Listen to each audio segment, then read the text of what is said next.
BlueSpecs beer review is going to be tasting another Boulevard Smokestack beer. This is their Reverb Imperial Pilsner. This beer gets an 84 on Advocate. The bros give it a 75. Yeah, it's like the good to okay range. That's kind of what it has been.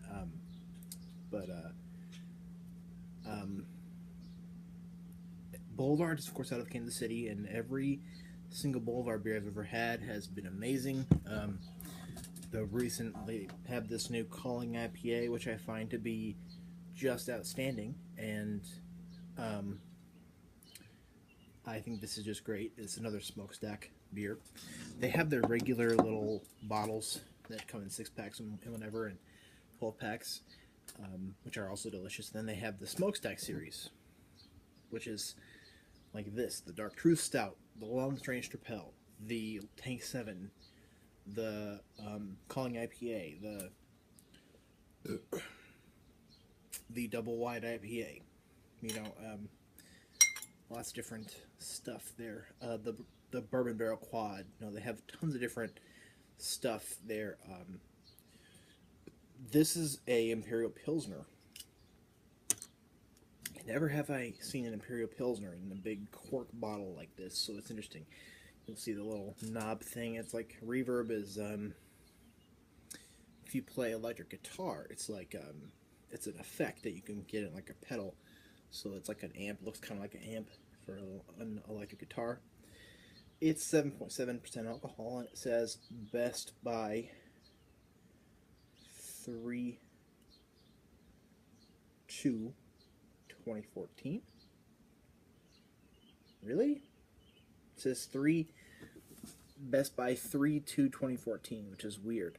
It has a batch number, best by date 3/2/2014, which is weird because I bought this at Hy-Vee in Omaha, 51st and Center, so that's weird. Hy-Vee normally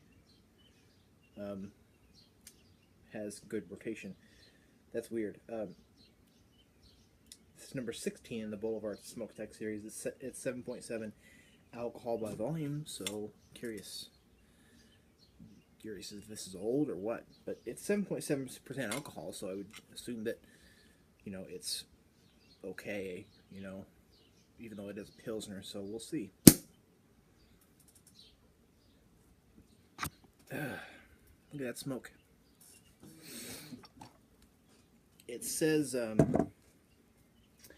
serve upright and in a glass like that, but I don't have very good glassware here, so pretty soon I'll be getting my own apartment, so beer reviews will be in proper glassware, because I'll have all my glassware with me. So let's go down the center.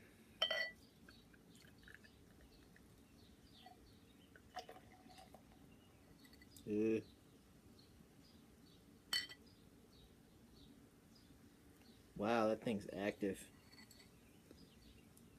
Look how active that is. Like, almost looks like a saison.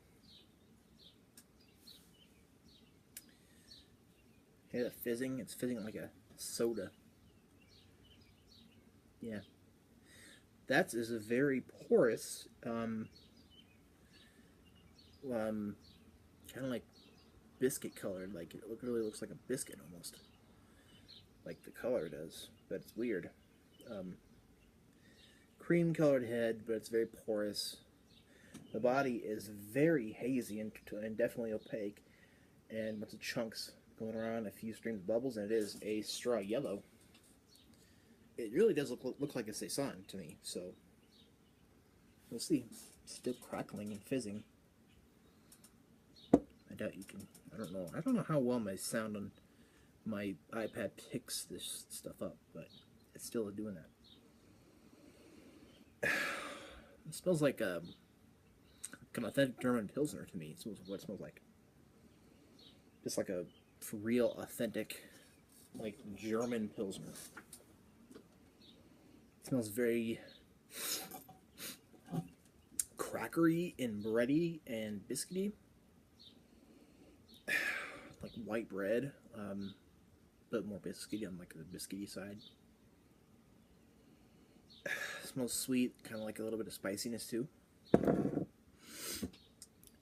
How can a style as elegant and refined as a Pilsner be amped up to an Imperial status? So, typically you don't see something like called an Imperial Pilsner because Pilsners are just Pilsners. You don't see, you have Imperial IPAs, an Imperial Stouts, an Imperial, other stuff.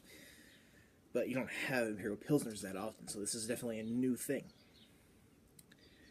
The answer, as Spinal Tap guitarist Nigel Tufnell might say, is simple. You go to 11 with its classic recipe and impeccable craftsmanship. A Reverb Imperial Pilsner echoes our collaboration #1 Imperial Pilsner produced in 2009. Like its predecessor, this summer seasonal is a study in delicately balanced contrasts. Upfront Pilsner malt makes a clear yet restrained statement, answered by the steady, harmonious hum of Saz hops, traces of which linger in the dry, crisp finish. Rock on. So, this is definitely an experimental thing. The head is reduced to not a whole lot, so I don't know about this appearance, but it smells great. It smells like really nice, delicious. It smells spicy too, like spicy and bready. Let's go ahead and try this. I never had it before.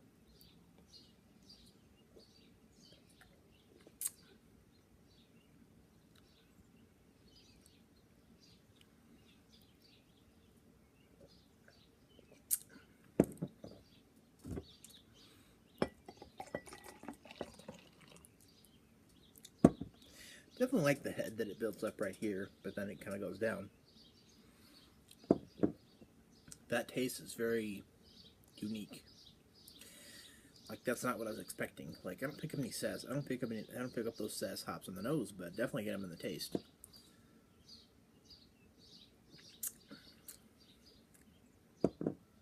It's very different, very unique. A little weird, actually. Not sure how I feel about it. I'm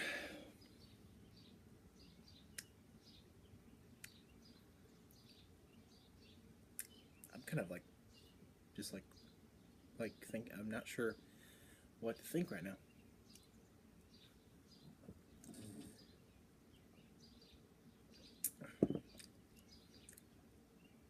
Okay, so it's not sweet at all. Like, it doesn't really have that much sweetness going on.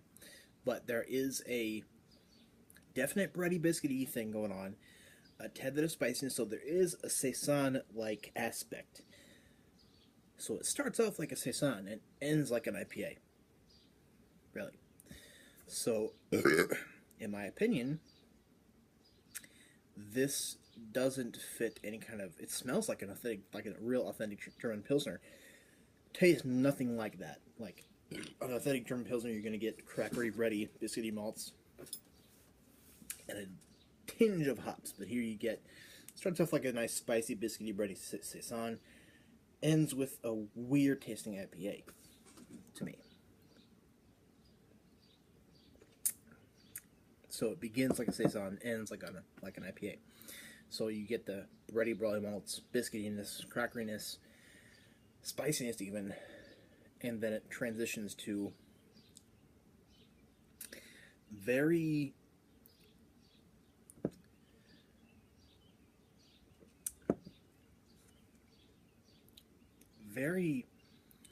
like perfumey, spicy floral hops, and it's weird and almost off-putting. I mean, it just is not.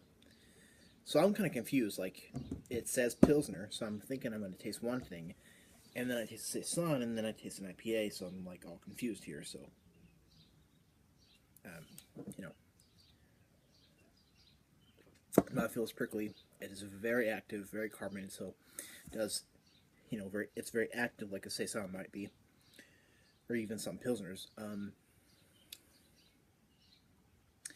So in my opinion, you can't really amp up a Pilsner and expect it to still be a Pilsner. This is something different. So it is drinkable. However, it's prickly and it's weird. The hops kind of can catch you off guard, even if you are a hophead and you are into hops, they can catch you off guard.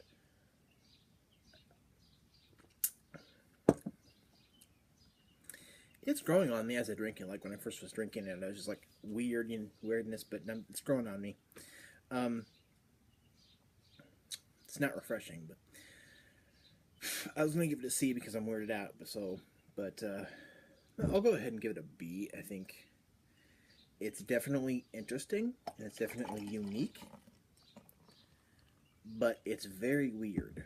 It's very odd and very different, and it's not like a Pilsner, not like a Saison, not like an IPA, and you're going to taste all those things all in one thing. So I'm going to give it a B. I'll finish it. I think it is pretty good. It is delicious. It is unique. So in that respect, it is nice, but I wouldn't buy it again. I think I paid $9 for it. So honestly, this is probably the worst Smokestack series beer you'll ever have because it is weird. So either way, I think it's worth trying at least. I think it's very unique and nice in its experimental thing. So it is worth trying, but I wouldn't buy it again.